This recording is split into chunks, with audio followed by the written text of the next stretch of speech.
Subscribe कीजिए राजधानी educational group पचकोड़िया YouTube channel को, बेल आइकन दबाइए लेटेस्ट एजुकेशनल वीडियो सबसे पहले देखने के लिए और डाउनलोड कीजिए हमारा मोबाइल ऐप भी।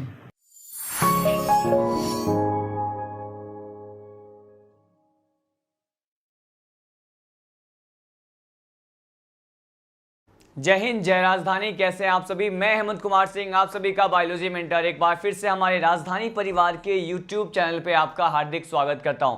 चलिए स्टार्ट करते हैं आज के लेक्चर को। आज हम पढ़ने वाले हैं, today we are going to study about the Aves class. ठीक है, मैं आपको फ्यू सेकेंड्स के लिए पहले ये बता दूं कि हमने प्रीवियस लेक्चर में क्या डिस्कस किया था। We have discuss about different types of general properties that basically belong with the Aves class. हमने एवीज क्लास के कुछ एक सामान्य अभिलाक्षणिक गुणधर्म को हमने क्या कर लिया था, स्टडी कर लिया था, और उसी पर्टिकुलर लेक्चर को आज हम क्या करने वाले हैं, कंटिन्यू करने वाले हैं। ठीक है, चलिए स्टार्ट करते हैं। वेरी फर्स्ट पॉइंट जो हम आज के लेक्चर में स्टडी करने वाले हैं, that is about the life process. हम पक्षी जो वर्ग है, हम एवीज क्लास के जैविक प्रक्रिया या जैविक प्रक्रम लाइफ प्रोसेस के बारे में स्टडी करने वाले हैं। एज यू नो कि हम लाइफ प्रोसेस में क्या स्टडी करते हैं, आपको पता है कि हम यहाँ पे पाचन से लेकर के और रिप्रोडक्शन मतलब जनन तक की प्रक्रिया को क्या करते हैं, हम स्टडी करते हैं। ठीक है, डाइजेशन, रेस्पिरेशन, सर्कुलेशन, ये सभी पॉइंट्स को हम यहाँ पे वन बाय वन क्या करने वाले हैं, स्टडी करने वाले हैं। आप जानते हैं कि हर क्लास में इन सभी लाइफ प्रोसेसेस में कुछ ना कुछ वेरिएशन देखने को मिलता है, और वो वेरिएशन से ही क्या आता है, एग्जाम में क्वेश्चन आता है। ठीक है, हम यहाँ पे जो वेरी फर्स्ट लाइफ प्रोसेस और जैविक प्रक्रम पढ़ने वाले हैं वो क्या होता है, हम यहाँ पे फर्स्ट ऑफ ऑल पढ़ने वाले हैं डाइजेशन के बारे में। किसके बारे में? मैं आपको डाइजेशन के बारे में बता दूं कि यहाँ पे जो है एवीज क्लास में जो पाचन की प्रक्रिया है, डाइजेशन किस प्रकार से हमें देखने को मिलता है। देखिए, डाइजेशन के बेसिस पे ये जो एवीज क्लास के जो मेंबर होते हैं, इनमें कहा जाएगा कि इनका जो डाइजेस्टिव सिस्टम होता है, ठीक है, इनका डाइजेस्टिव सिस्टम मतलब इनका पाचन तंत्र पूर्ण रूप से विकसित होता है या वेल डेवलप्ड होता है। ठीक है, तो हम यहाँ पे कह सकते हैं कि इसका जो डाइजेस्टिव सिस्टम है, ठीक है, मैं यहाँ पे लिख दिया कि इसका जो डाइजेस्टिव सिस्टम होता है स्टूडेंट, बेसिकली इसके अगर पाचन तंत्र की बात करते हैं तो इसका पाचन तंत्र जो होता है वो क्या होता है, मैंने कहा ये वेल डेवलप्ड होता है। ठीक है, तो वेल डेवलप्ड, ये मैंने डेवलप लिखा है। ठीक है, अब देखिए, अगर इसका पाचन तंत्र हम कह रहे हैं मतलब डाइजेस्टिव सिस्टम जो होता है वो वेल डेवलप्ड होता है, तो इसके बारे में मैं आपको बता दूं कि यहाँ पर एलिमेंट्री कैनाल, डाइजेस्टिव ग्लैंड, ये सब वाला पार्ट भी क्या होगा, कंप्लीट पाया जाएगा, क्योंकि पाचन तंत्र जो होता है वो किससे बने होते हैं, मैंने कहा ये आहार नाल और पाचक ग्रंथियों से बने होते हैं। ठीक है, यहाँ पर इसके डाइजेस्टिव सिस्टम में जो है एक अपन डायग्राम भी देखेंगे, उसका एक एटिपिकल डायग्राम, उसके अलग अलग पार्ट्स को शो करता हुआ डायग्राम हम डिस्कस करेंगे। लेकिन उससे पहले मैं आपको इसी के पाचन तंत्र से संबंधित ये बता दूं कि यहाँ पर क्या होता है कि इसका जो इसोफेगस वाला पार्ट होता है, ठीक है, हम अगर इसके इसोफेगस वाले पार्ट की बात करते हैं, आपको पता है इसोफेगस को क्या कहते हैं, इसी को कहा जाता है ग्रासनाल। क्या कहते हैं इसको? इसे कहते हैं ग्रासनाल। तो इसोफेगस वाला जो पार्ट होता है स्टूडेंट, इसका जो लास्ट पार्ट है, मतलब इसोफेगस का जो अंतिम भाग की बात करते हैं, इसके लास्ट पार्ट की बात करते हैं, तो इसोफेगस जो है इसके लास्ट पार्ट या फिर अंतिम भाग की बात करें तो ये क्या होता है, मैंने कहा ये डायलेटेड होता है। क्या होता है? ये डायलेटेड होता है, या फिर हम इसे कह सकते हैं कि ये फैला हुआ होता है। कैसा होता है? ये डायलेटेड होता है या फिर फैला हुआ होता है। और ये जो dilated part of the oesophagus होता है, ग्रासनाल होता है, इसे क्या कहा जाता है स्टूडेंट? इसे बेसिकली हम कहते हैं क्रॉप। क्या कहते हैं इसे हम कहते हैं क्रॉप। ठीक है, तो इसके डाइजेस्टिव सिस्टम में आपने देखा कि यहां पर क्या प्रेजेंट होता है, क्रॉप प्रेजेंट होता है। इन सभी बेसिक पॉइंट को हम समझने के लिए एक डायग्राम यहां पे रिप्रेजेंट करने वाले हैं। उस डायग्राम के थ्रू आपको इसके अलग अलग पार्ट्स के बारे में मालूम चल पाएगा कि इसका क्रॉप वाला पार्ट कौन सा होता है, इसका गिजार्ड वाला पार्ट कौन सा होता है, गिजार्ड में किस तरह के स्ट्रक्चर, किस तरह के प्लेट लाइक स्ट्रक्चर प्रेजेंट होते हैं जो कि फूड के कटिंग के लिए रिस्पॉन्सिबल होते हैं। देखिए, यहां पर इसके अगर हम डाइजेस्टिव सिस्टम, इसके पाचन तंत्र का डायग्राम देखें तो फर्स्ट फर्स्ट ऑफ ऑल इसके हेड पर क्या प्रेजेंट होता है आपको पता है, मैंने कहा यहाँ पर इसके हेड वाले पार्ट पर बेसिकली क्या प्रेजेंट होता है, मैंने ये जो बनाया है ये किसको रिप्रेजेंट कर रहा है, इसके हेड वाले, इसके सिर वाले भाग पर जो चोंच पाए जाते हैं या फिर जो बीक प्रेजेंट होता है, इन विच टीथ आर एब्सेंट, तो टीथलेस इसमें बीक प्रेजेंट होता है, इसका मैंने यहाँ पे क्या कर दिया है, डायग्राम रिप्रेजेंट किया। और ये वाला पार्ट ही फर्दर ज्वाइन हो जाएगा, मैंने कहा ये वाला पार्ट जो है इसके बेसिकली ये पार्ट जो है इसका इसोफेगस का पार्ट हो गया, और ये इसोफेगस वाला पार्ट जो होता है वो आगे जाकर के डायलेट हो जाता है या फैल जाएगा या स्वेलिंग शो करेगा, ठीक है। और ये अगेन नॉर्मल कंडीशन में आएगा, ट्यूब लाइक स्ट्रक्चर बनाएगा, और अगेन इसका जो कुछ पार्ट होता है इस तरह से क्या हो जाएगा, डायलेटेड हो जाएगा। और ये जो डायलेटेड पार्ट होता है इसे हम क्या कहते हैं, इसको हम लेबल कर लें पहले। मैंने देखिए ये जो वेरी फर्स्ट पार्ट इसके डाइजेस्टिव सिस्टम का बनाया है ये क्या होता है, मैंने कहा this is considered as a beak, ये इसके सिर पे पाए जाने वाले क्या होते हैं, चोंच होते हैं। मैंने जैसे कि प्रीवियस लेक्चर में आपको बताया था कि यहाँ पे एवीज क्लास के जो भी मेंबर्स होते हैं उसके बीक में क्या एब्सेंट होते हैं, मैंने कहा अगर टिथ एब्सेंट है तो इसे हम कह सकते हैं कि ये जो बीक है वो कैसा हो गया, टिथलेस बीक हो गया, ठीक है। इसके साथ साथ यहाँ पे ये वाला पर्टिकुलर पार्ट जो मैंने बनाया है ये किसको रिप्रेजेंट करता है, ये इसमें पाए जाने वाले इसोफेगस को रिप्रेजेंट करता है, ठीक है। इसमें पाए जाने वाले ग्रासनाल वाले भाग को रिप्रेजेंट कर रहा है। ग्रासनाल का जो अंतिम भाग होता है, last part of the oesophagus जो है वो डायलेटेड हो जाता है, और इसी को हम क्या कहते हैं, इसी को कहते हैं क्रॉप। तो ये वाला पार्ट जो है डायग्राम में क्या होता है, क्रॉप वाला पार्ट होता है। क्रॉप के आगे जो नेक्स्ट पार्ट होता है इसे क्या कहते हैं, इसे कहा जाएगा गिजार्ड, क्या कहते हैं, इसे गिजार्ड कहते हैं। अब यहाँ पे गिजार्ड वाले पार्ट में सम स्पेशल टाइप के प्लेट से बने हुए स्ट्रक्चर प्रेजेंट होते हैं। तो देखिए मैंने कहा अगर inner side of gizzard part की बात करते हैं जो कि डाइजेस्टिव सिस्टम का ही एक पार्ट है, तो मैंने कहा यहाँ पर कुछ इस तरह से कैलकेरियस प्लेट होते हैं। कैलकेरियस प्लेट कहने का मीनिंग ये होता है कि कैल्शियम कार्बोनेट से बने हुए कुछ एक प्लेट यहाँ पे प्रेजेंट होता है। देखिए मैंने कहा ये देखिए ये तो गिजार्ड वाला पार्ट हो गया, गिजार्ड के अंदर क्या प्रेजेंट होता है, गिजार्ड के अंदर कैलकेरियस प्लेट प्रेजेंट होते हैं। क्या होते हैं, कैलकेरियस प्लेट प्रेजेंट होते हैं। अगर ये कैलकेरियस है तो हम कहेंगे पर्टिकुलर किस कंपाउंड से बना होगा, मैंने कहा ये कैल्शियम कार्बोनेट से बना होता है। किससे, मैंने कहा ये कैल्शियम कार्बोनेट से बना होता है। अब देखिए मैंने इतना जो है एक टिपिकल स्ट्रक्चर इसके डाइजेस्टिव सिस्टम का बनाया है, लेकिन इसी पर्टिकुलर डायग्राम को अगर हम कंटिन्यू करते हैं स्टूडेंट तो हमें क्या देखने को मिलेगा। देखिए मैंने कहा कुछ इस तरह से जो है, अब इसका जो नेक्स्ट पार्ट होगा वो इसके स्मॉल इंटेस्टाइन को रिप्रेजेंट करता है। किसको, मैंने कहा वो इसके स्मॉल इंटेस्टाइन को रिप्रेजेंट करता है। और इसका जो स्मॉल इंटेस्टाइन होता है स्टूडेंट बेसिकली ये क्या होता है, ये क्वाइल्ड होगा, कुंडलित प्रकार का होता है। और ये जो स्मॉल इंटेस्टाइन का जो आगे नेक्स्ट वाला पार्ट होता है वो अगेन डायलेटेड पार्ट होता है। और ये क्या हो गया, मैंने कहा ये वाला पार्ट जो मैंने बनाया है ये इसके बेसिकली लार्ज इंटेस्टाइन को शो कर रहा है। और ये जो स्ट्रक्चर है इसे हम क्या कहते हैं, इसे कहते हैं क्लोएका, ठीक है। तो देखिए यहां पे हम लेबल कर लेते हैं। देखिए यहां पे ये जो कॉइलिंग वाला पार्ट होता है इसे मैंने क्या कहा, ये इसका स्मॉल इंटेस्टाइन है। क्या है ये, मैंने कहा इसकी छोटी आंत को रिप्रेजेंट करता है, जैसे हम क्या कहते हैं स्मॉल इंटेस्टाइन, छोटी आंत बोल दिया। अब ये जो वाला भाग है जो कि डायलेटेड दिख रहा है आपको, इसका व्यास ज्यादा दिख रहा है आपको, तो यहां पे अगर इसका डायमीटर ज्यादा है ना, लेकिन ये लेस कॉइल्ड है, ये कम कुंडलित वाला भाग होता है, इसका व्यास ज्यादा होता है, इसे हम क्या कह रहे हैं, इसे हम कहते हैं लार्ज इंटेस्टाइन। क्या कहते हैं इसे कहा जाता है लार्ज इंटेस्टाइन। अब देखिए इसके डाइजेस्टिव सिस्टम में ये भी इंपॉर्टेंट पार्ट है कि अब यहाँ पे एनस की जगह क्या प्रेजेंट होगा। यहाँ पे देखिए अगर यहाँ पे बेसिकली गुदा मार्ग की बात करते हैं तो यहाँ पे एनस जो है अब्सेंट होता है, बट एनस की जगह जो स्ट्रक्चर प्रेजेंट होता है उसे क्या कहते हैं, उसे कहते हैं क्लोएका। क्या कहते हैं इसे क्लोएका कहते हैं। आपने प्रीवियस लेक्चर में भी बहुत बार क्लोएका के बारे में पढ़ा हुआ है।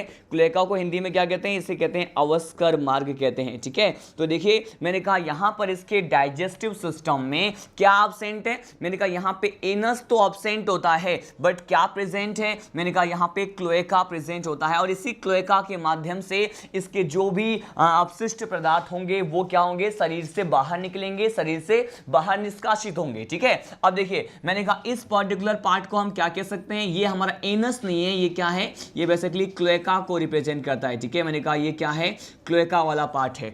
अब यहाँ पे स्पेशली अगर हम क्लोएका वाले पार्ट की बात करें तो क्लोएका वाले पार्ट को भी आगे 3 पार्ट्स में, हम सब पार्ट्स में क्या कर सकते हैं, डिवाइड कर सकते हैं, जिसके थ्रू जो है अलग अलग प्रकार के पदार्थों का क्या होने वाला है, एलिमिनेशन होने वाला है, निष्कासन होने वाला है। देखिए मैं अब स्पेशली इसमें पाए जाने वाले क्लोएका पार्ट की बात कर रहा हूं। मैंने कहा ये क्या है, सपोज ये क्लोएका पार्ट है, अवस्कर मार्ग की बात कर रहे हैं। ये क्लोएका पार्ट जो होता है वो पदार्थों के निष्कर्षण के आधार पर या फिर किस प्रकार के पदार्थ जो हैं बाहर रिलीज हो रहे हैं, एलिमिनेट हो रहे हैं, इस बेसिस पे हम इसको 3 कैटेगरीज में डिवाइड कर सकते हैं। मैंने कहा ये कैटेगरीज कौन कौन से हैं। देखिए फर्स्ट ऑफ ऑल हम फर्स्ट पार्ट ऑफ क्लोएका की बात करें तो इसे कहा जाता है कॉप्रोडियम। क्या कहते हैं इसे कहा जाएगा कॉप्रोडियम, ठीक है। अब ये कॉप्रोडियम का क्या फंक्शन है, किस प्रकार के पदार्थ के लिए ये एलिमिनेशन के लिए रिस्पॉन्सिबल होते हैं, हम बात करेंगे।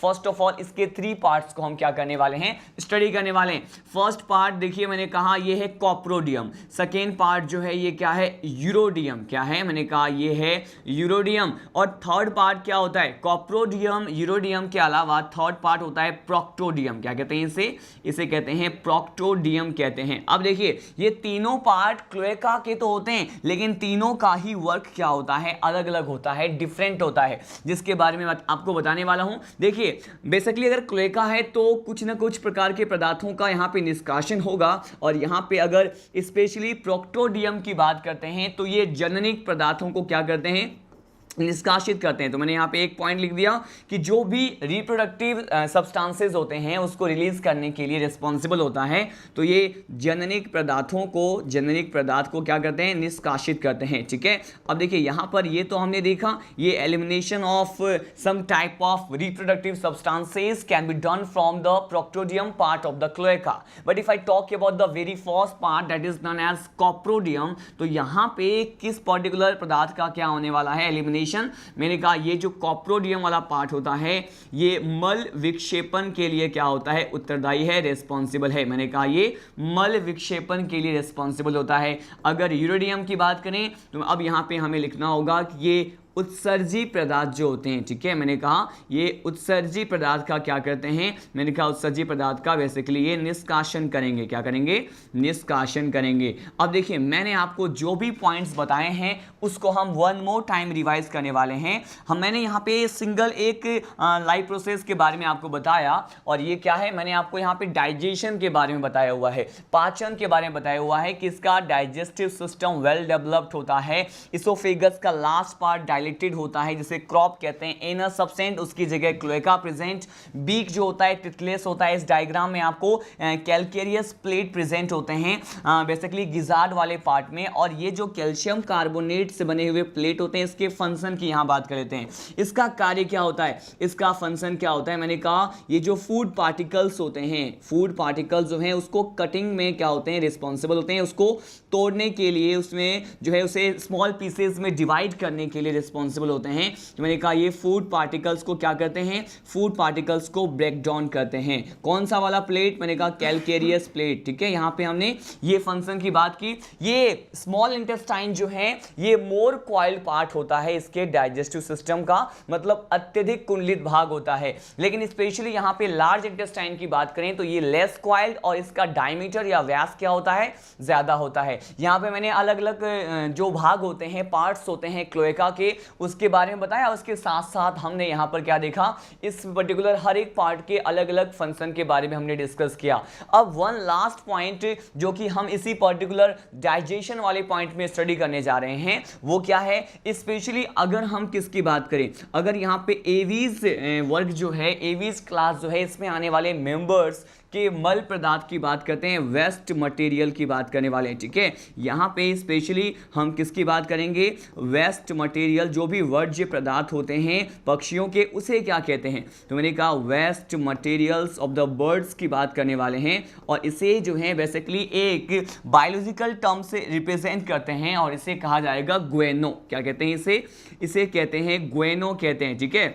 ये ग्वेनो क्या है, ये बेसिकली ग्वेनो क्या रिप्रेजेंट करता है, ग्वेनो जो है मल पदार्थ वेस्ट मटेरियल है जो पक्षियों के द्वारा, बर्ड्स के द्वारा क्या होते हैं, रिलीज किए जाते हैं। लेकिन इस ग्वेनो के बारे में वन मोर इंपॉर्टेंट बात जो आपको पता होना चाहिए कि ये जो है क्या होता है, मैंने कहा ये जो ग्वेनो होता है ये जैव उर्वरक या फिर बायो फर्टिलाइजर कंसिडर किया जाता है। क्यों? क्योंकि इसमें नाइट्रोजन की अधिकता, मतलब नाइट्रोजन जो है वो अबंडेंट अमाउंट में या अबंडेंस अमाउंट में क्या होता है, बहुतायत से प्रेजेंट होता है। देखिए मैंने कहा अगर हम मल पदार्थ की बात करें तो मैंने कहा उसको ग्वेनो, लेकिन ग्वेनो जो है वो क्या है, मैंने कहा ग्वेनो जो है एक प्रकार का जैव उर्वरक के भांति भी क्या कर सकते हैं, वर्क कर सकते हैं। इसे क्या कहते हैं, इसे हम बेसिकली कह सकते हैं बायो फर्टिलाइजर। क्या कहेंगे, बायो फर्टिलाइजर बोलेंगे। क्यों बोला, क्योंकि विच specific type of element is specially abundant, जो कि यहाँ पे प्रेजेंट बहुतायत से। तो यहाँ पे देखिए ये जो है नाइट्रोजन जो है, अगर हम किसकी बात करते हैं, नाइट्रोजन की बात करें तो नाइट्रोजन यहाँ पर बहुतायत से क्या होते हैं, प्रेजेंट होते हैं। तो हमने यहाँ पे लास्ट पॉइंट इसकी डाइजेशन वाले पॉइंट में डिस्कस किया कि यहाँ पे बर्ड्स के मल पदार्थ को, वेस्ट मटेरियल को ग्वेनो कहते हैं। इसके ग्वेनो को जैव उर्वरक मान सकते हैं और जिसमें क्या अधिकता से प्रेजेंट होते हैं, मैंने कहा नाइट्रोजन की अधिकता होती है। इसी के साथ हमारा जो फर्स्ट लाइफ प्रोसेस है ये काफी लॉन्ग हो गया, हमने यहाँ पे डाइजेशन के बारे में स्टडी किया। अब मैं आपको बताने वाला हूं, स्पेशली इसी पॉइंट को हम क्या करते हैं, लीड करते हैं। और यहाँ पे डाइजेशन के बाद हम स्पेशली अब पढ़ने वाले हैं इसके रेस्पिरेशन के बारे में। ठीक है, एवीज क्लास में जो रेस्पिरेशन का पॉइंट होता है वो one of the important point consider किया जाता है। और इसमें क्या कहते हैं, देखिए यहाँ पे सेकेंड लाइफ प्रोसेस की बात करने वाले हैं and it is considered as a respiratory system and as well as the respiration. यहाँ पे श्वसन तंत्र की बात करें या फिर रेस्पिरेशन की बात करते हैं स्टूडेंट, तो देखिए यहाँ पर क्या कहा जाएगा कि रेस्पिरेशन किसके थ्रू होगा। एज यू नो यहाँ पे रेस्पिरेशन जो है वो लंग्स के थ्रू होता है। किसके थ्रू, का लंग्स के थ्रू होगा या फिर फेफड़ों के द्वारा होगा। लेकिन यहाँ पे लंग्स जो होते हैं ये स्पेशली ये कहा जाएगा कि यहाँ पे इसमें पाए जाने वाले, पक्षी वर्ग में पाए जाने वाले जो लंग्स होते हैं वो वेल डेवलप्ड होते हैं। वो क्या होते हैं, मैंने कहा ये वेल डेवलप्ड होते हैं। अब देखिए वेल डेवलप्ड क्यों बोला है, यहाँ पे बहुत सारे स्पेशल पॉइंट आपको पढ़ना है। यहाँ पे वेल डेवलप्ड जो है बोलने का रीजन ये है कि इसके लंग्स में क्या प्रेजेंट होगा, वन स्पेशल टाइप के स्ट्रक्चर प्रेजेंट होते हैं और इस स्ट्रक्चर को कहते हैं एयर सेक। क्या कहते हैं इसको, इसे कहा जाएगा एयर सेक। अब ये एयर सेक का मीनिंग क्या होता है, एयर सेक का मीनिंग होता है वायु कोष्ठ। क्या कहते हैं इसे कहा जाता है वायु कोष्ठ। और इनके लंग्स में पाए जाने वाले जो वायु कोष्ठ होते हैं उसका फंक्शन क्या होता है, हम ये देख लेते हैं। तो बेसिकली इसका फंक्शन, प्रथम वर्ग तो क्या है, मैंने कहा जो प्राइमरी फंक्शन है वो तो इसका श्वसन का ही है, लेकिन श्वसन के साथ साथ ये इनके बॉडी को जो है कोल्ड बनाने के लिए या फिर कूलनेस प्रोवाइड करने के लिए, ठंडा बनाए रखने के लिए भी क्या है, रेस्पॉन्सिबल है। तो यहाँ पे एयर सेक के फंक्शन के बारे में मैं आपको बता रहा हूँ। और एयर सेक का जो फंक्शन होता है तो इसका प्राइमरी वर्क क्या है, मैंने कहा प्राइमरी वर्क जो होता है श्वसन होता है। और अगर यहाँ पे हम किसकी बात करें, एयर सेक में यहाँ पे बॉडी की बात करते हैं तो इसका बॉडी जो है बेसिकली कैसा होता है स्टूडेंट, मैंने कहा इसके बॉडी, इसका शरीर को जो है ये क्या करते हैं, ठंड प्रोवाइड करने के लिए, मैंने कहा शरीर को ठंडा रखने के लिए भी क्या है, एयर सेक रिस्पॉन्सिबल है। और इसके साथ साथ वन लास्ट पॉइंट इसके फंक्शन में स्टडी करने वाले हैं कि ये इनके बॉडी को उत्प्लावक बल प्रदान करता है। उत्प्लावक बल के बारे में आपने आर्किमिडीज के सिद्धांत में लोअर क्लासेस में स्टडी किया होगा। तो मैंने कहा ये जो एयर सेक होते हैं, वायु कोष्ठ होते हैं, वो बेसिकली इनके बॉडी को कौन सा फोर्स प्रोवाइड कर रहे हैं, मैंने कहा उत्प्लावक जो है बल प्रदान करते हैं। लेकिन ये जो उत्प्लावक बल जो प्रोवाइड कर रहे हैं, यहाँ पे उत्प्लावक बल क्या कर रहे हैं, प्रोवाइड कर रहे हैं, प्रदान कर रहे हैं। तो ये भी एक तरह से पक्षियों में पाए जाने वाले, फ्लाइंग के पर्पस से पाए जाने वाला या उड़ने के उद्देश्य से एक प्रकार का अनुकूलन होता है, एडेप्टेशन होता है, जो कि यहाँ पे पक्षी वर्ग में प्रेजेंट होता है। ठीक है, तो मैंने कहा ये उत्प्लावक बल प्रोवाइड करते हैं और ये जो है एक तरह का क्या है, मैंने कहा ये इस तरीके के बल को प्रोवाइड करना एयर सेक के द्वारा एक तरह का क्या है, मैंने कहा एडेप्टेशन होता है, अनुकूलन है। किसके लिए, मैंने कहा फ्लाइंग के लिए। किसके लिए होता है, ये कहा मैंने फ्लाइंग के लिए। फ्लाइंग के लिए पाया जाने वाला क्या होता है, एडेप्टेशन होता है। देखिए मैंने आपको क्या बताया यहाँ पे, one more time we are going to discuss about it that what specific point that we have studied in this particular topic life process that is known as respiration. If I talk about the respiratory system of all the members which belong to the AV's class, then it is considered as the, यहाँ पे respiration किसके through होगा, lungs के through होगा, फेफड़ों के द्वारा होगा, और वेल डेवलप्ड लंग्स प्रेजेंट होते हैं। अगर हम यहाँ पे फंक्शन की बात करें तो श्वसन में जो है यहाँ पे बेसिकली एयर से कुछ स्ट्रक्चर प्रेजेंट होते हैं, वायु कोष्ठ, ये श्वसन में भी हेल्प करते हैं, बॉडी को ठंडा बनाए रखते हैं और साथ साथ उत्प्लावक बल प्रदान करते हैं। और ये जो उत्प्लावक बल है ये भी एक प्रकार का क्या है, पक्षियों में पाए जाने वाला अनुकूलन है, किसके लिए, उड़ने के लिए, फ्लाइंग के पर्पस से। इसी पर्टिकुलर पॉइंट को हम यहां पे आगे कंटिन्यू करते हैं। देखिए इसके ही लंग्स में या फिर इसी के रेस्पिरेटरी सिस्टम में आप कह सकते हैं वन स्पेशल टाइप के स्ट्रक्चर प्रेजेंट होता है। वो क्या होता है, इसे कहा जाएगा सिरिंग्स। क्या कहते हैं इसे कहते हैं सिरिंग्स। और ये बहुत ज़्यादा इंपॉर्टेंट है, क्यों, क्योंकि यहाँ पे सिरिंग्स जो होता है वो इनके रेस्पिरेटरी सिस्टम में प्रेजेंट होता है। और इसका वर्क क्या होता है, इस स्ट्रक्चर को हम कैसे समझ सकते हैं, हम इसके लिए एक डायग्राम भी लेंगे, लेकिन पहले आपको कुछ एक ओरली कंसेप्ट प्रोवाइड कर दूं कि सिरिंग्स क्या होता है। देखिए इनके रेस्पिरेटरी सिस्टम, इसके श्वसन तंत्र में जो ट्रेकिया वाला पार्ट होता है, ट्रेकिया को क्या कहते हैं, श्वसनिका कहते हैं, ठीक है। तो जो ट्रेकिया वाला पार्ट है और इसके साथ साथ जो ट्रेकिया आगे जाकर के आप जानते हैं किसमें जो है डिवाइड हो जाता है, ट्रेकिया जो है श्वसनिका आगे जाकर के ब्रोंकस या ब्रोंकी में डिवाइड हो जाते हैं। तो यहाँ पे ट्रेकिया और ब्रोंकी के बीच में जो पक्षी वर्ग होते हैं उनके श्वसन तंत्र में एक बहुत ही स्पेशल टाइप के स्ट्रक्चर प्रेजेंट होते हैं, उसे हम सिरिंग्स कहते हैं, ठीक है। मैंने कहा बेसिकली ये कहाँ प्रेजेंट होता है, ये जो सिरिंग्स होता है ये ट्रेकिया को क्या कहते हैं, इसे कहा जाता है श्वसनिका। क्या कहते हैं इसे, श्वसनिका कहते हैं। तो ट्रेकिया एंड ब्रोंकी के बीच में क्या होते हैं, ये प्रेजेंट होते हैं। कौन, मैंने कहा सिरिंग्स प्रेजेंट होते हैं। लेकिन सिरिंग्स का फंक्शन क्या है, इसके फंक्शन की हम बात करें तो इसका फंक्शन होता है, ये जो है इसमें पाया जाने वाला पक्षी वर्ग में जो है पाया जाने वाला एक प्रकार का साउंड बॉक्स होता है। क्या होता है, मैंने कहा ये साउंड बॉक्स होता है, ठीक है, वॉइस बॉक्स भी इसे कहते हैं। और यहीं से ये क्या प्रोड्यूस करते हैं, मैंने कहा ये यहां से ध्वनि उत्पन्न करते हैं, साउंड प्रोड्यूस करते हैं। और ये इंपॉर्टेंट कैरेक्टर है, क्योंकि आपसे डायरेक्टली पूछा जा सकता है कि यहाँ पे ध्वनि उत्पादन के लिए पक्षी के श्वसन तंत्र में कौन सा जो है विशेष प्रकार का स्ट्रक्चर प्रेजेंट होता है, तो योर आंसर विल बी सिरिंग्स। अब इसी पर्टिकुलर सिरिंग्स को हम with the help of diagram समझने की कोशिश करते हैं कि कैसे इनके रेस्पिरेटरी सिस्टम में एयर से प्रेजेंट होते हैं, सिरिंग्स प्रेजेंट होते हैं, लंग्स कैसे होता है, ट्रेकिया पर्टिकुलर किस मैनर में अरेंज होता है। तो इसके लिए भी एक पर्टिकुलर डायग्राम हम यहाँ पे डिस्कस करने वाले हैं। देखिए मैंने कहा हम यहाँ पे इसके रेस्पिरेटरी सिस्टम को स्टार्ट करते हैं इसके ट्रेकिया वाले पार्ट से, ठीक है। मैंने कहा सपोज कि ये जो है मैंने बनाया है कुछ एक वाइन पाइप बनाया है, जिसे क्या कहते हैं, जिसे हम कहते हैं वायु नलिका या फिर एयर पाइप भी कह सकते हैं इसे। मैंने कहा ये मैंने बना दिया इसका क्या, ये मैंने बना दिया है इसका ट्रेकिया, ठीक है। अब देखिए ये जो ट्रेकिया है ये आगे जो है डिवाइड हो जाते हैं बेसिकली ब्रोंकी में, लेकिन उससे पहले ब्रोंकी और ट्रेकिया के बीच में क्या होता है, मैंने कहा यहाँ पर सेरिंग्स प्रेजेंट होता है। तो देखिए यहाँ पे कुछ इस तरह से स्ट्रक्चर दिखाई देते हैं हमें। तो बेसिकली यही स्ट्रक्चर क्या है, ये इनमें पाए जाने वाले सेरिंग्स को रिप्रेजेंट करता है, ठीक है। अब देखिए यहाँ पे इसी पर्टिकुलर ट्रेकिया वाले पार्ट की बात करें तो यहाँ पे कुछ एक रिंग लाइक वलेनुमा स्ट्रक्चर भी प्रेजेंट होते हैं ट्रेकिया में। तो उसे हमने क्या कर दिया, यहाँ पे ड्रॉ कर दिया। इसी डायग्राम को हम कैरी ऑन करते हैं आगे।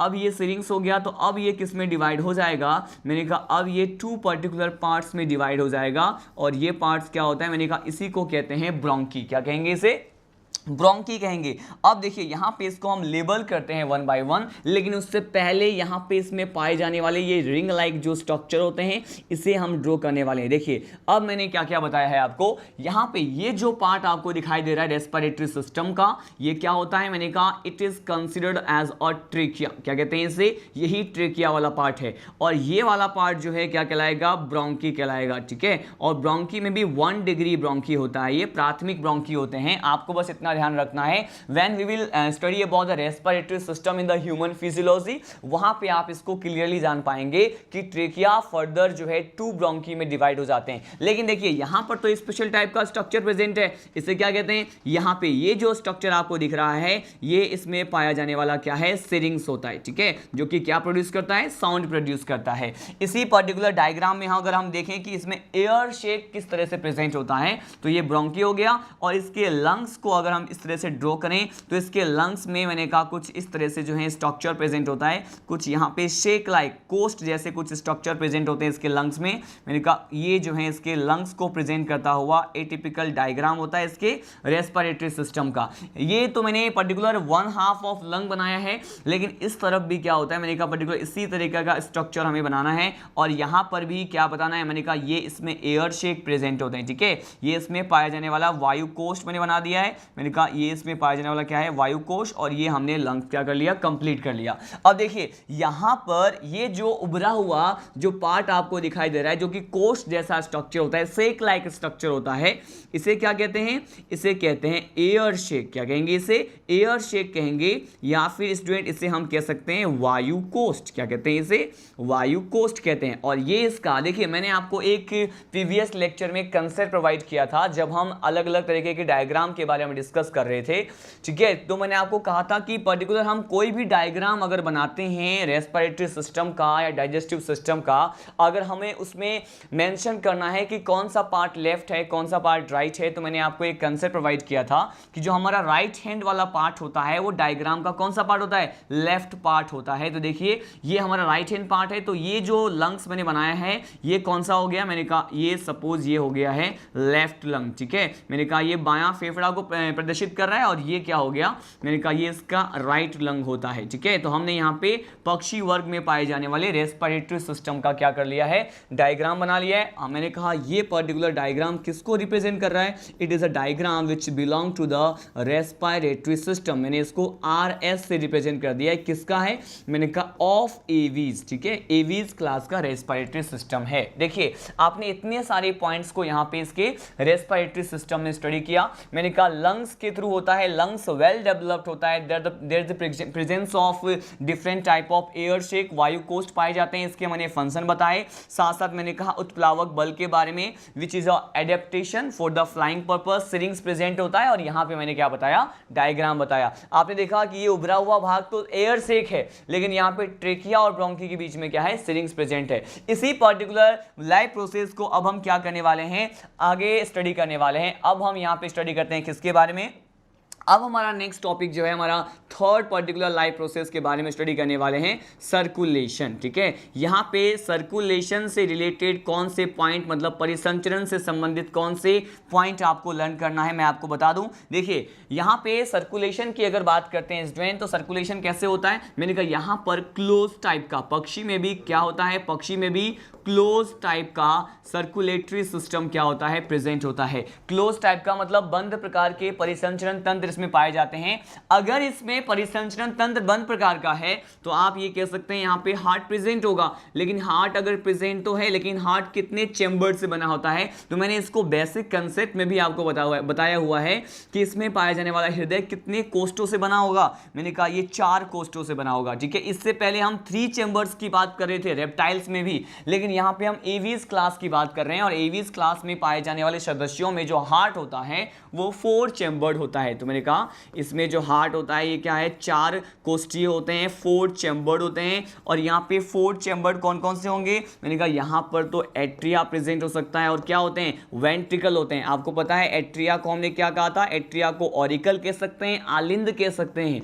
और एक जो पर्टिकुलर कोष्ठ होता है अगर इसकी बात करें तो इसे कहते हैं नीले या वेंट्रिकल कहते हैं। संख्या के बारे में बता दूं, यहाँ पे अगर 4 चैम्बर है तो यहाँ पे 2 एट्रिया प्रेजेंट होते हैं, 2 वेंट्रिकल प्रेजेंट होते हैं। तो ये तो बिल्कुल बेसिक सा पॉइंट हो गया जो कि मैंने सर्कुलेशन में बताया। लेकिन स्पेशल पॉइंट क्या है इसके सर्कुलेशन में, मैं आपको ये बता दूं कि इसके सर्कुलेशन में अगर हम इसमें पाए जाने वाले आरबीसी की बात करते हैं, रेड ब्लड कप सेल्स की बात करेंगे, इरेथ्रोसाइट की बात करते हैं, तो इसमें पाया जाने वाला जो एरिथ्रोसाइट है एवीज क्लास के मेंबर में ये कैसा होता है, मैंने कहा ये ओवल होते हैं। कैसे होते हैं? ओवल होते हैं। ओवल के साथ साथ ये कैसे होते हैं? न्यूक्लिएटेड होते हैं, मतलब केंद्रक युक्त होते हैं। ठीक है, अब देखिए मैंने कहा आरबीसी ओवल है और कैसा है? न्यूक्लिएटेड है। लेकिन इसके आगे आने वाले जो क्लास की बात करें, अगर हम स्तनधारी वर्ग की बात करें तो उसमें पाया जाने वाला आरबीसी जो है उसका शेप डंबल शेप होता है और वो क्या होता है? नॉन न्यूक्लिएटेड होता है, मतलब केंद्रक विहीन होते हैं। ठीक है,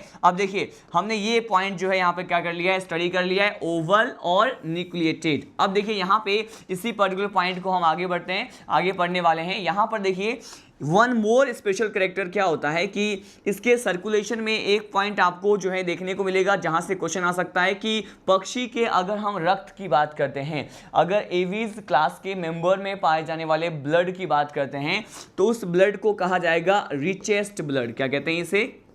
पक्षी में पाए जाने वाली जो ब्लड है उसको क्या कहा जाएगा? रिचेस्ट ब्लड कहा जाएगा। मतलब रिचेस्ट ब्लड क्यों कहते हैं? इसको हम हिंदी में क्या कह सकते हैं? इसको हम कह सकते हैं धनी रक्त। ठीक है, अब देखिए धनी रक्त बोला क्योंकि यहां पर यह कहा जाता है कि पक्षी में पाए जाने वाले ब्लड में अन्य कशेरुकी, अन्य अदर वर्टिब्रेट के तुलना में इनमें पाए जाने वाले रक्त में number of RBC per unit volume, प्रति एकांक आयतन में आरबीसी की संख्या इनमें ब्लड में क्या होती है? ज्यादा होती है दूसरे कशेरुक जीव की तुलना में। ठीक है, देखिए मैंने आपको क्या कहा कि यहाँ पे इसको रिचेस्ट ब्लड क्यों कहते हैं? क्योंकि अगर हम यहाँ पे किसकी बात करें? Per unit volume of blood की बात करते हैं। ठीक है, per unit volume of blood मतलब रक्त के प्रति एकांक आयतन की बात करें तो यहाँ पर ये कहा जाएगा कि रक्त के प्रति एकांक आयतन में number of RBC, number of erythrocyte जो होता है वो अन्य कशेरुकी की तुलना में क्या होता है?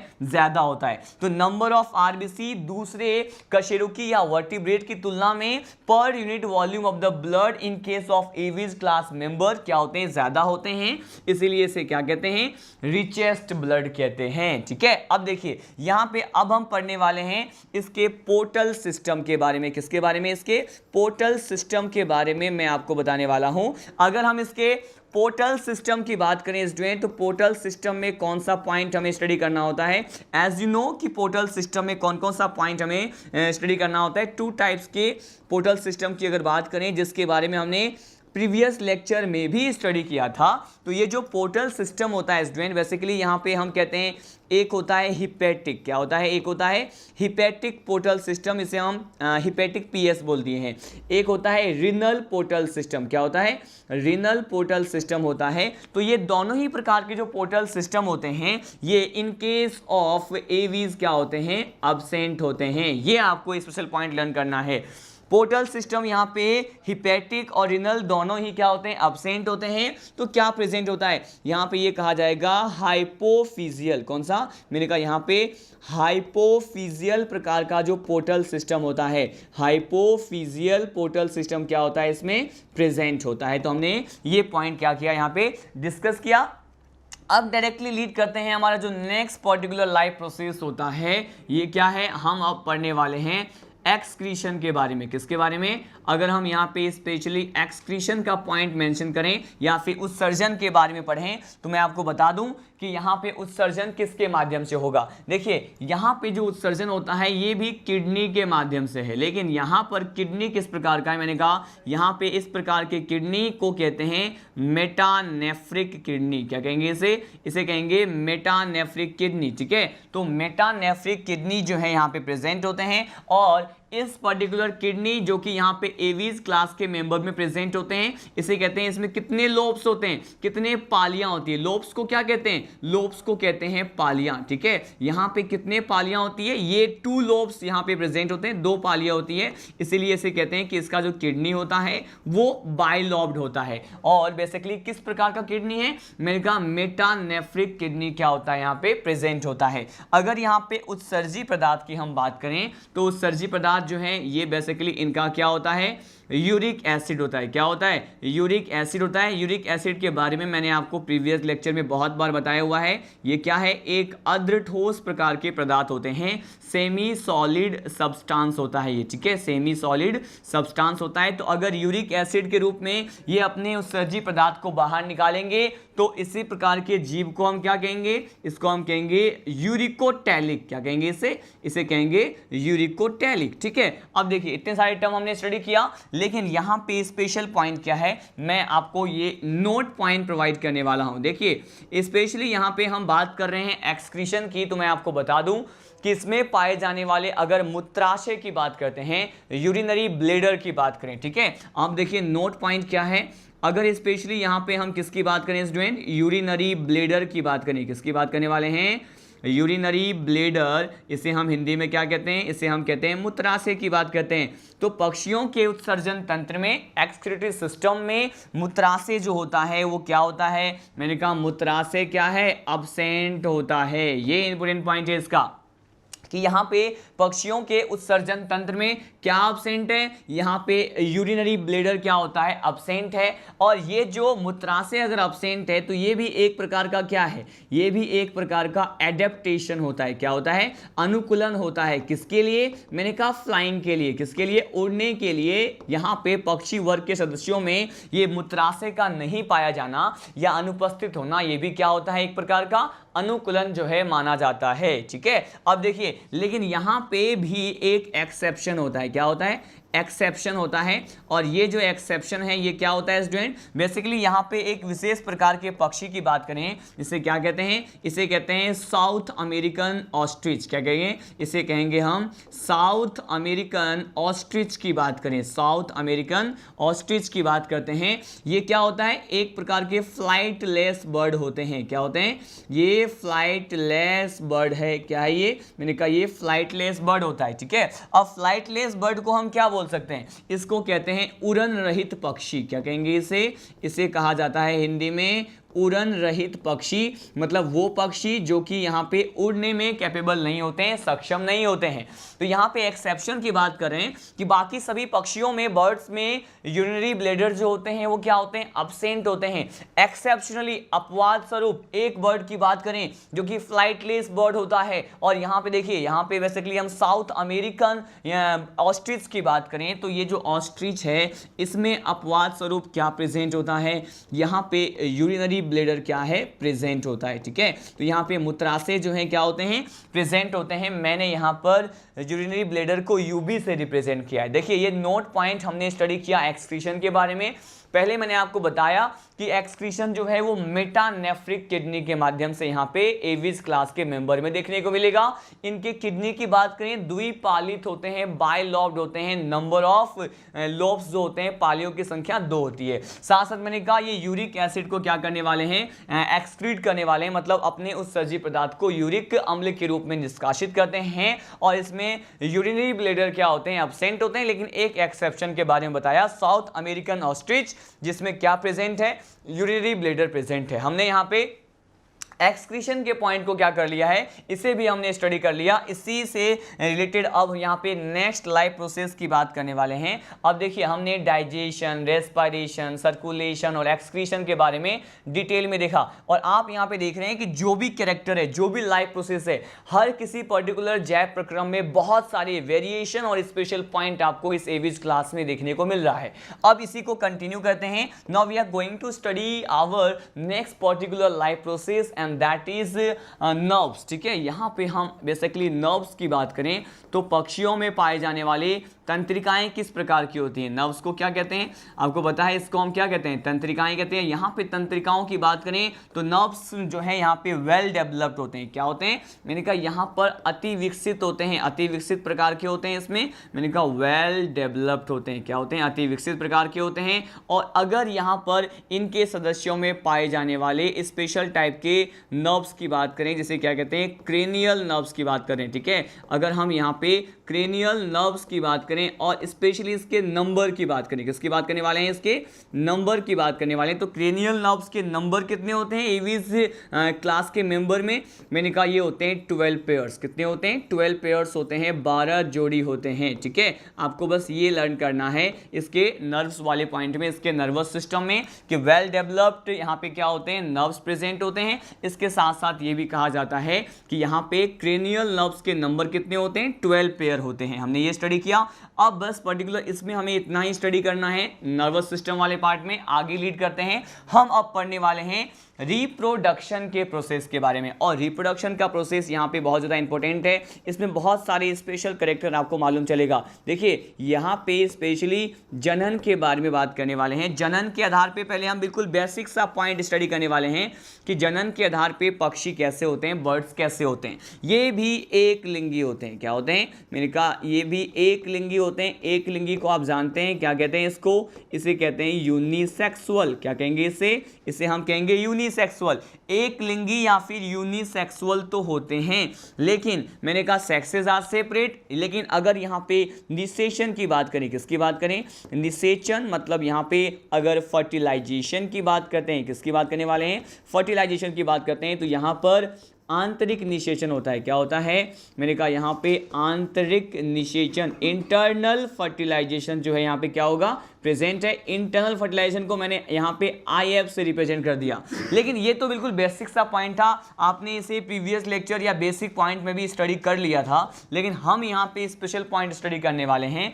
रिप्रोडक्शन में ये कहा जाता है स्टूडेंट कि इसमें जो अगर हम यहाँ पे जननांग की बात करें तो यहाँ पे स्पेशली जो मादा प्रजाति है, फीमेल जो स्पीसीज है उसकी बात करने वाले हैं। उसमें नंबर ऑफ ओवरी की बात करते हैं। किसकी बात करने वाले हैं?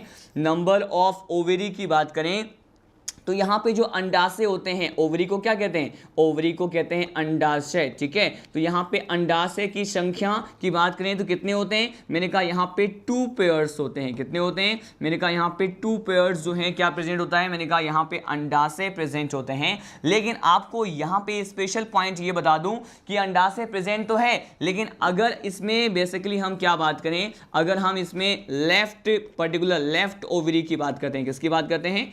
लेफ्ट ओवरी की बात करते हैं, तो लेफ्ट ओवरी जो है यहाँ पे क्रियात्मक प्रकार के होते हैं। कैसे होते हैं ये? मैंने कहा ये जो है क्रियात्मक प्रकार के होते हैं या फिर फंक्शनल होते हैं। कैसे होते हैं ये? फंक्शनल होते हैं। ठीक है, और लेकिन इसका जो इसमें हम पर्टिकुलर राइट ओवरी की बात करें तो राइट ओवरी जो है ये कंसिडर किए जाते हैं नॉन फंक्शनल, मतलब ये क्रियात्मक नहीं होते हैं। तो यहाँ पे राइट ओवरी की बात करें तो राइट ओवरी क्या है? राइट ओवरी यहाँ पे नॉन फंक्शनल है। नॉन फंक्शनल को कहते हैं मतलब पर्टिकुलर इसका कोई फंक्शन डिसाइडेड नहीं है। यहाँ पे केवल लेफ्ट ओवरी जो है वही क्या होते हैं? क्रियात्मक प्रकार के होते हैं, अपने फंक्शन को परफॉर्म करते हैं। यहाँ पे ये क्या हो गए? फिर मैंने कहा ये नॉन फंक्शनल हो गए। ठीक है, तो ये इसके ओवरी के बारे में पॉइंट मैंने डिस्कस किया। अब हम यहाँ पे डिस्कस करने वाले हैं कि ये जो एवीज क्लास के मेंबर होते हैं, आपको पता है ये भी कैसे होते हैं? मैंने कहा ये भी ओविपेरस होते हैं। कैसे होते हैं ये? मैंने कहा ये ओविपेरस होते हैं। ओविपेरस को क्या कहेंगे? इसे कहा जाएगा ये अंडज होते हैं, मतलब अंडे देते हैं। लेकिन यहाँ पे स्पेशल पॉइंट क्या है? स्पेशली अगर इनके एग्स की बात करें कि इनके एग्स किस प्रकार के होते हैं, इनके एग्स किस प्रकार के होते हैं, यहाँ पे ये नोट पॉइंट है हमारा, स्टार मार्क कर रहा हूँ यहाँ पे कि यहाँ पे एग्स किस प्रकार के होते हैं, अंडे किस प्रकार के होते हैं पक्षियों के। अंडे की बात करें तो इसको कहते हैं ये क्लीडोइक प्रकार के होते हैं। क्या होते हैं? ये क्लीडोइक प्रकार के होते हैं। और क्लीडोइक प्रकार के एक के बारे में क्या कहा जाता है स्टूडेंट कि स्पेशली ये वो अंडे होते हैं, ये वो एग्स होते हैं जिसके चारों तरफ कैल्शियम कार्बोनेट का कवच प्रेजेंट होता है। ठीक है, तो मैंने कहा ये इसके चारों तरफ क्या प्रेजेंट होता है? कैल्शियम कार्बोनेट का शेल प्रेजेंट होता है, कवच पाया जाता है, जो कि इन अंडों को प्रतिकूल परिस्थिति में क्या करते हैं? सर्वाइव करने के लिए जिम्मेदार होते हैं, बचाते हैं, प्रोटेक्शन प्रोवाइड करते हैं, ताकि यहाँ पे जो एग के अंदर भ्रूण का डेवलपमेंट हो रहा है उसको जो है किसी भी तरह की एडवर्स कंडीशन, प्रतिकूल परिस्थितियों का सामना न करना पड़े। इसीलिए कैल्शियम कार्बोनेट का कवच यहाँ पे एग के सराउंडिंग में, उसके बाहर जो है चारों तरफ क्या होता है? प्रेजेंट होता है। और अगर कैल्शियम कार्बोनेट प्रेजेंट है तो इस प्रकार के एग को हम क्या कहते हैं?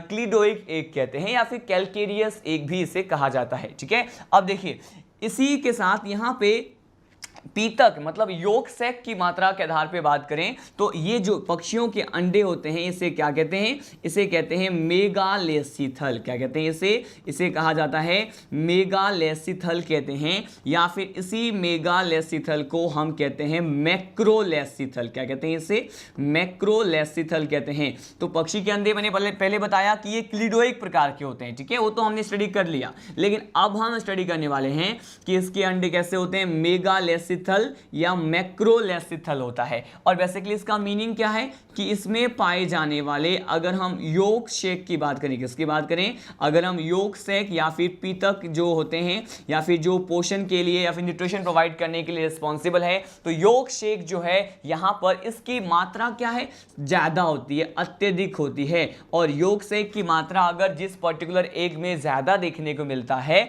उसे हम क्या कहते हैं, मेगालेसिथल या फिर मैक्रोलेसिथल कहते हैं। ठीक है, हमने इतने सारे पॉइंट बस इसके रिप्रोडक्शन में हमने क्या किया है, स्टडी किया है। अब सीधे हमने सभी प्रकार के लाइफ प्रोसेस के बारे में स्टडी कर लिया है। Now we are going to study about the classification. अगर यहाँ पे पक्षी वर्ग के वर्गीकरण की बात करें तो हम किस तरह से इसको क्लासिफाई करते हैं, तो इसके क्लासिफिकेशन के बारे में मैं आपको बताने वाला हूं। देखिए, इसके क्लासिफिकेशन में हम क्या स्टडी करने वाले हैं, इसका क्लासिफिकेशन, पक्षी वर्ग क्या है, मैंने कहा ये क्लास है, तो इसको आगे हम या तो ऑर्डर में डिवाइड कर सकते हैं या फिर इसको सब क्लास में डिवाइड कर सकते हैं। तो यहां पे देखिए मैं आपको बताने वाला हूं नेक्स्ट पर्टिकुलर टॉपिक, हमने लाइफ प्रोसेस को डिस्कस किया, our next topic is classification.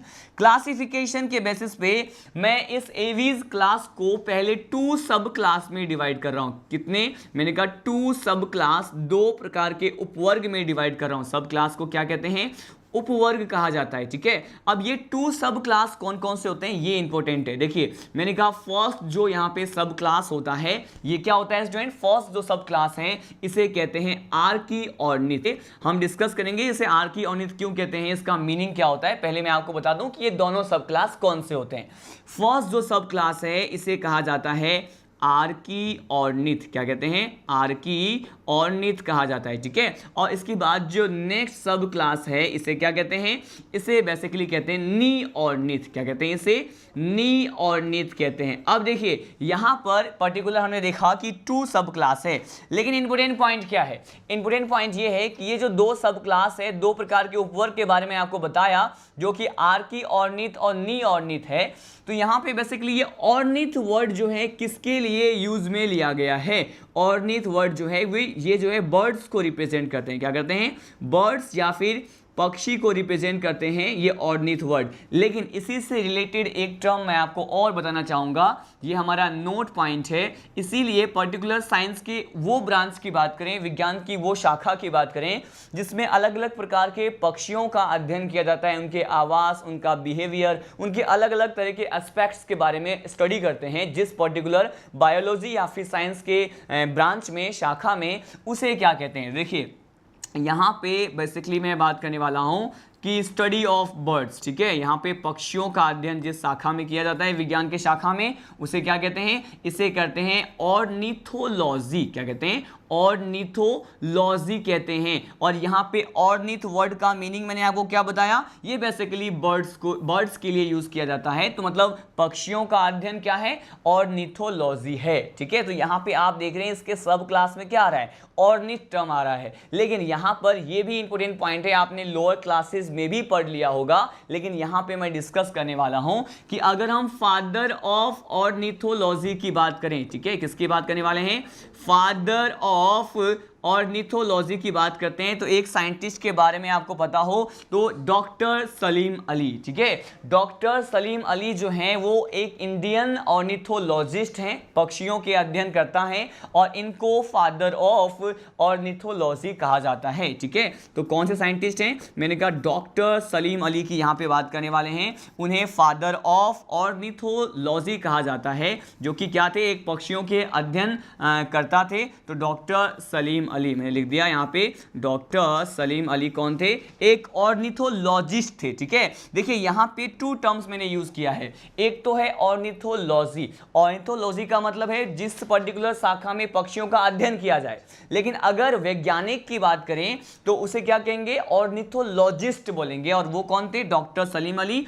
इन्होंने पक्षियों के अलग अलग प्रकार के वैरायटीज के बारे में और स्पीसीज पे क्या किया, अपना एक्सपेरिमेंट किया, अपना ऑब्जर्वेशन किया, अलग अलग प्रकार के एस्पेक्ट्स बताए, और यहाँ पे पक्षियों के अध्ययन के लिए इनका जो योगदान था, इनका जो इंपोर्टेंट रोल था, उसके बेसिस पे इन्हें फादर ऑफ ऑर्निथोलॉजी जो है माना जाता है।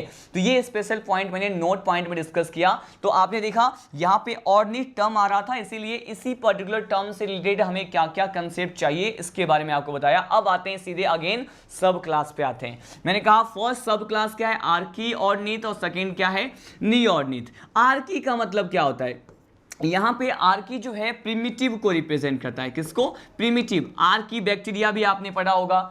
आर्की बैक्टीरिया जो है सबसे पहले उद्भित हुए या फिर इवोल्यूट हुए जीवाणु माने जाते हैं, जो कि सबसे आदिम प्रकार के जीवाणु थे। तो मैंने कहा यहाँ पे आर्की किसको रिप्रेजेंट कर रहा है? प्रिमिटिव या फिर आदिम को रिप्रेजेंट करता है। तो देखिए यहाँ पे इसको प्रिमिटिव क्यों कहते हैं? आर्की ऑर्निथ सब क्लास में आने वाले जो भी स्पीसीज हैं वो आदिम प्रकार के होते हैं, प्रिमिटिव कैरेक्टर को रखने वाले होते हैं, ठीक है। तो इसीलिए इसे क्या कहते हैं? इसीलिए इसे कहते हैं जुरासिक बर्ड। क्या कहते हैं इसे? इसे कहा जाता है जुरासिक बर्ड। जुरासिक बर्ड क्यों बोला? क्योंकि इस प्रकार के पक्षियों का जो वर्चस्व था, साम्राज्य था, वो जुरासिक काल में माना जाता है, इसीलिए हम क्या कहते हैं? इसे जुरासिक बर्ड कहते हैं। लेकिन अब हम लीड करते हैं सेकेंड सब क्लास के लिए, जो कि क्या है? नी ऑर्निथ होता है। अगर यहाँ पे स्पेशली नी ऑर्निथ की बात करते हैं स्टूडेंट, तो इसके लिए कहा जाएगा कि all the members which generally belong with this particular subclass Neornithes considered as a modern bird. इसको आधुनिक पक्षी कहते हैं, ठीक है। तो मैंने कहा नी ऑर्निथ में जो भी बर्ड्स के बारे में हम स्टडी करेंगे, इसे क्या कहते हैं? इसे कहते हैं मॉडर्न बर्ड्स। क्या कहते हैं इसे? मॉडर्न बर्ड्स कहते हैं। और ये जो मॉडर्न बर्ड्स हैं, बेसिकली इसका जो इवोल्यूशन है, उद्विकास, किस पर्टिकुलर काल में माना गया, पीरियड में माना गया? मैं आपको बता दूं, जुरासिक बर्ड तो हमने कहा आर्की ऑर्निथ के लिए, लेकिन यहाँ पे जुरासिक काल के बाद जो जिन पक्षियों का विकास हुआ, जिन बर्ड्स का जो है इवोल्यूशन हुआ, उसे क्या कहते हैं? मॉडर्न बर्ड्स कहते हैं, नी ऑर्निथ कहते हैं। तो इसीलिए इनका चूंकि विकास क्या हुआ था? जुरासिक काल के बाद हुआ था, इसीलिए क्या कहते हैं इसे? इसे कहते हैं पोस्ट जुरासिक बर्ड। क्या कहते हैं इसे?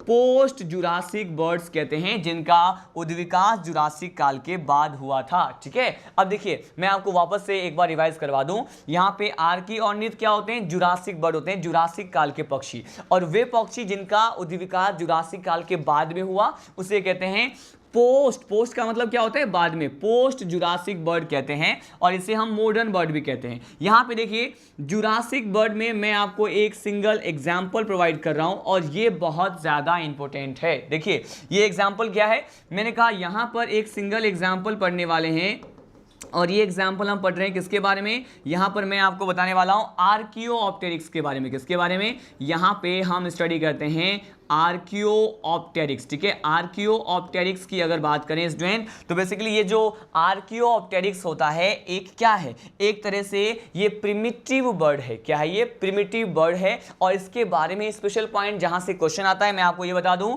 कि ये जो आर्कियोप्टेरिक्स होते हैं is considered as a connective link. ये क्या होते हैं? संयोजक कड़ी होते हैं। क्या होते हैं ये? कनेक्टिव लिंक होते हैं, संयोजक कड़ी होते हैं। किस किस पर्टिकुलर क्लास के बीच में इन्हें संयोजक कड़ी, कनेक्टिव लिंक माना जाता है? तो आर्कियोप्टेरिक्स को संयोजक कड़ी मानते हैं बेसिकली किसके बीच में? तो अगर हम बात करते हैं रेप्टिलिया वर्ग की, ठीक है, तो रेप्टाइल्स, ठीक है, मैंने कहा यहाँ पे रेप्टाइल्स और साथ साथ यहाँ पे एवीज, इन दोनों ही क्लासेस, इन दोनों वर्ग के मध्य में संयोजक कड़ी किसको मानते हैं? आर्कियोप्टेरिक्स के मानते हैं। ऐसा क्यों? आखिर ऐसा क्यों है कि इसको हमने क्या माना है? संयोजक कड़ी माना है। तो ये प्रिमिटिव टाइप के बर्ड्स होते हैं जिसे संयोजक कड़ी कहते हैं, क्योंकि यहाँ पे कुछ एक कैरेक्टर्स, कुछ एक अभिलाक्षणिक गुणधर्म जो होते हैं आर्कियोप्टेरिक्स में, वो सरीसृप वर्ग से संबंधित होते हैं। लेकिन वही कुछ एक कैरेक्टर्स इसमें एवीज वर्ग से भी रिलेशन को शो करता है, संबंधित होते हैं।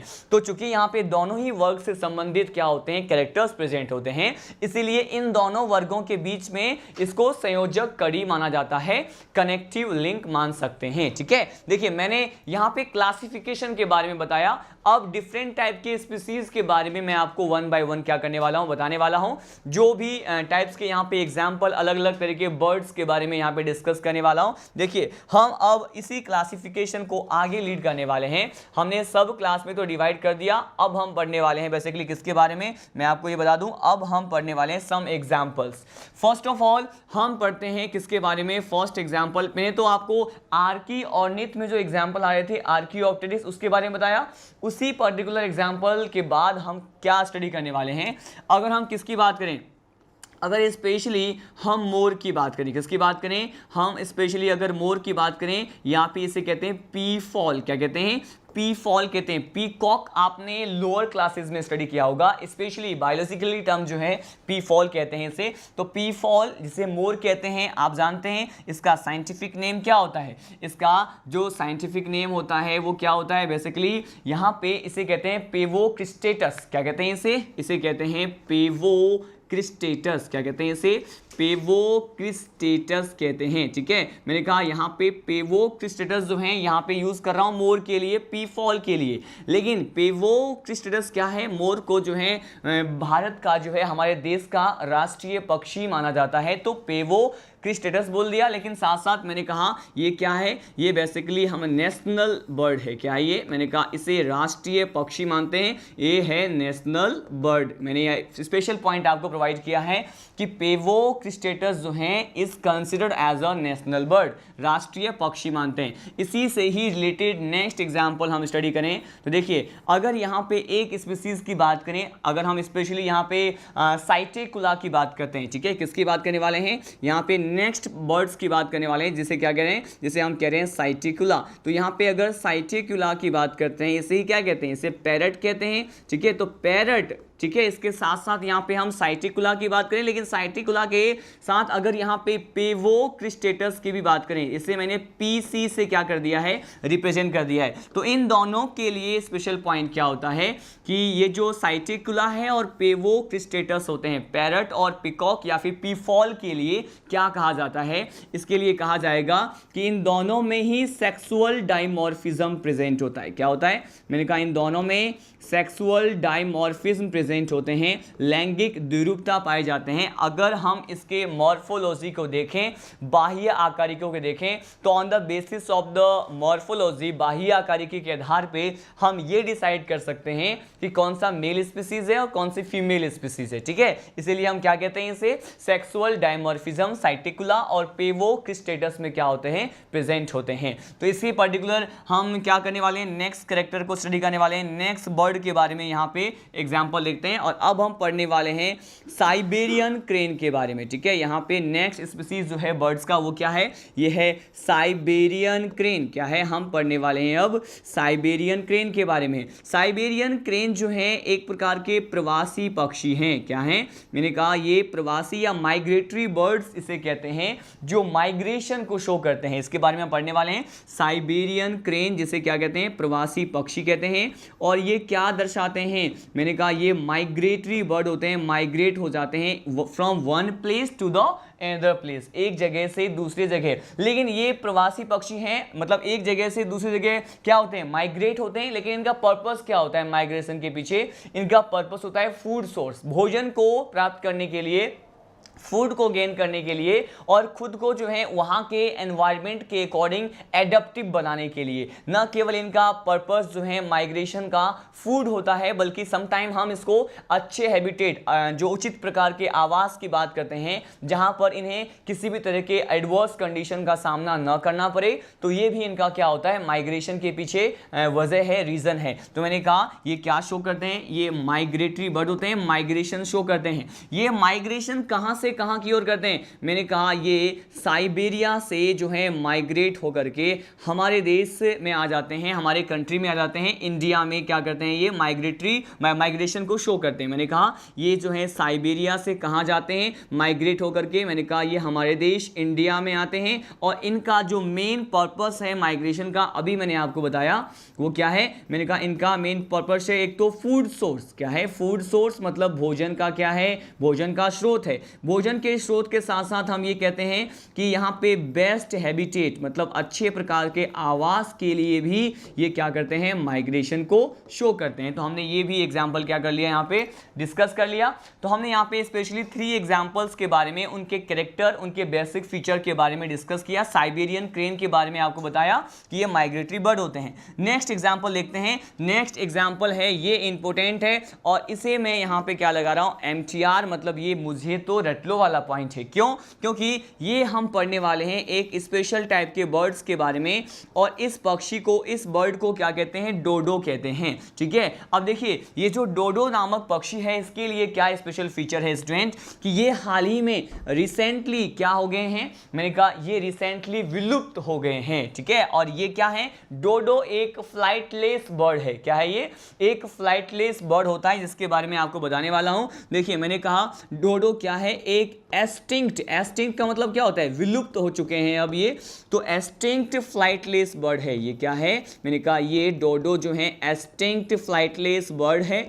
और इसके बारे में आपको स्पेशल पॉइंट ये ध्यान रखना था कि ये क्या है, एक विलुप्त प्रकार के उड़न रहित पक्षी होते हैं, जो कि अभी जो है रिसेंटली क्या हो गए हैं, विलुप्त हो गए हैं। तो डोडो के बारे में सीधे ये क्वेश्चन आता है कि हाल ही में विलुप्त हुए पक्षियों में से संबंधित हैं, तो आपको ऑप्शन में क्या मिलेगा, डोडो मिलेगा। अब इसी पर्टिकुलर पॉइंट को आगे हम स्टडी करने वाले हैं।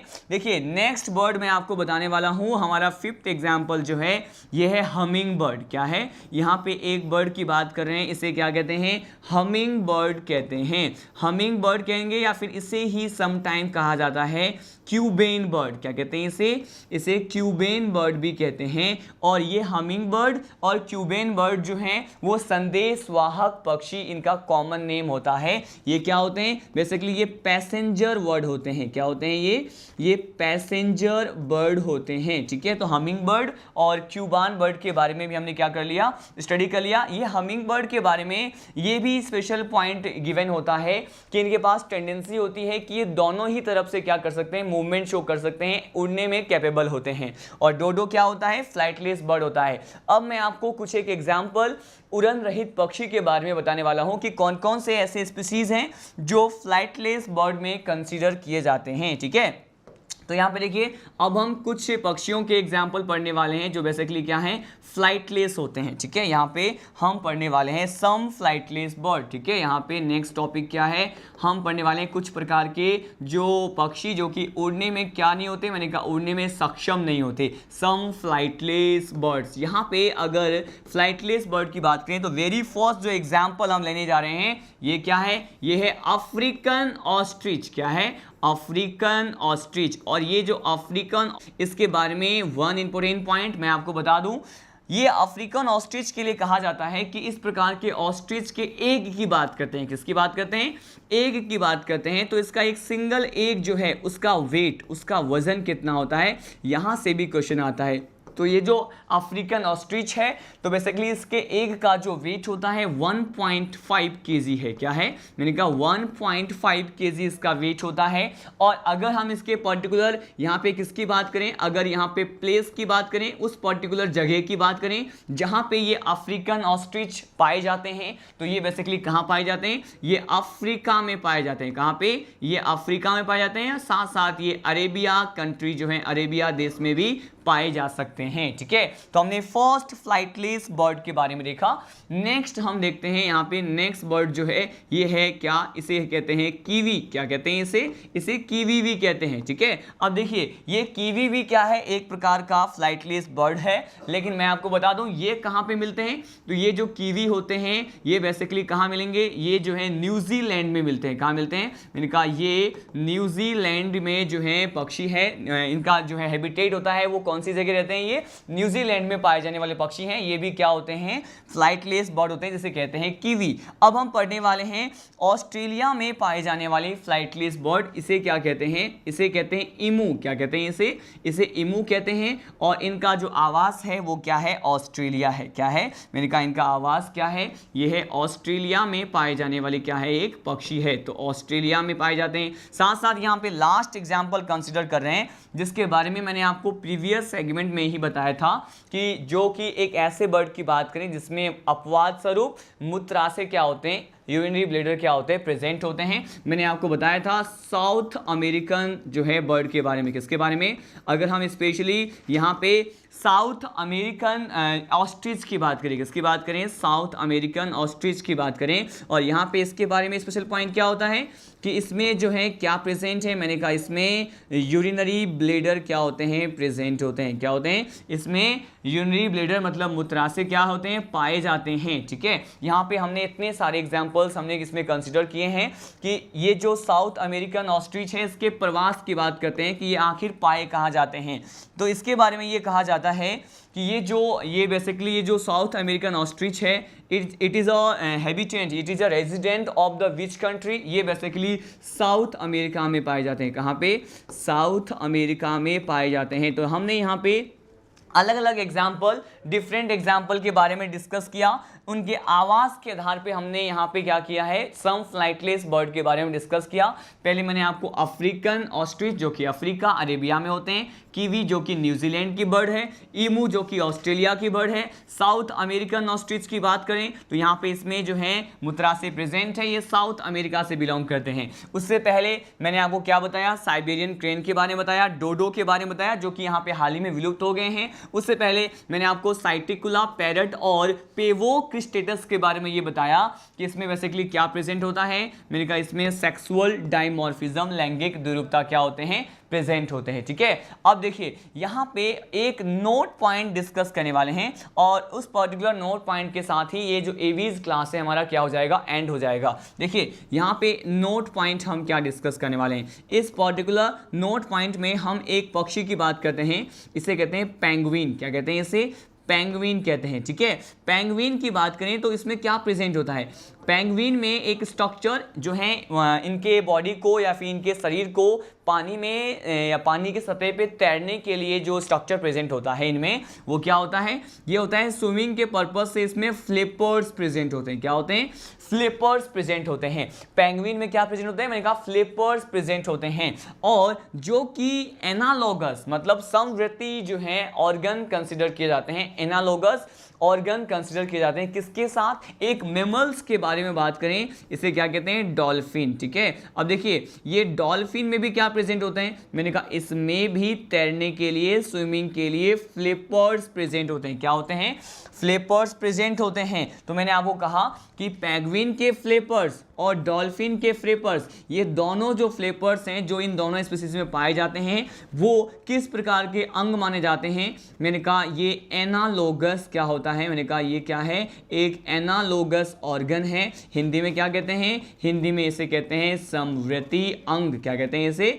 इसे समवर्ती अंग कहा जाता है। ठीक है, हमने ये स्पेशल पॉइंट हमने क्या किया है, डिस्कस किया कि पेंगुइन में पाए जाने वाले जो फ्लिपर्स होते हैं और डॉल्फिन एक मेमल है, स्तनधारी है, तो डॉल्फिन में पाए जाने वाले जो फ्लिपर्स होते हैं ये आपस में एनालॉगस ऑर्गन होते हैं। तो इस लेक्चर में हमने डिफरेंट टाइप के biological process, life process of the Aves class member के बारे में स्टडी किया। सभी को हमने with the help of diagram, loads of concept के साथ स्टडी किया। मैंने इसके 2 सब क्लासेस के बारे में, वेरियस टाइप ऑफ एग्जाम्पल्स, उनके जनरल फीचर्स के बारे में बताया। इन द नेक्स्ट लेक्चर हम क्या स्टडी करेंगे, in the next lecture we will study about the specific Mammalia class. ठीक है, हम यहाँ पे ममेलिया क्लास के बारे में स्टडी करेंगे। तब तक के लिए जय हिंद, जय राजधानी।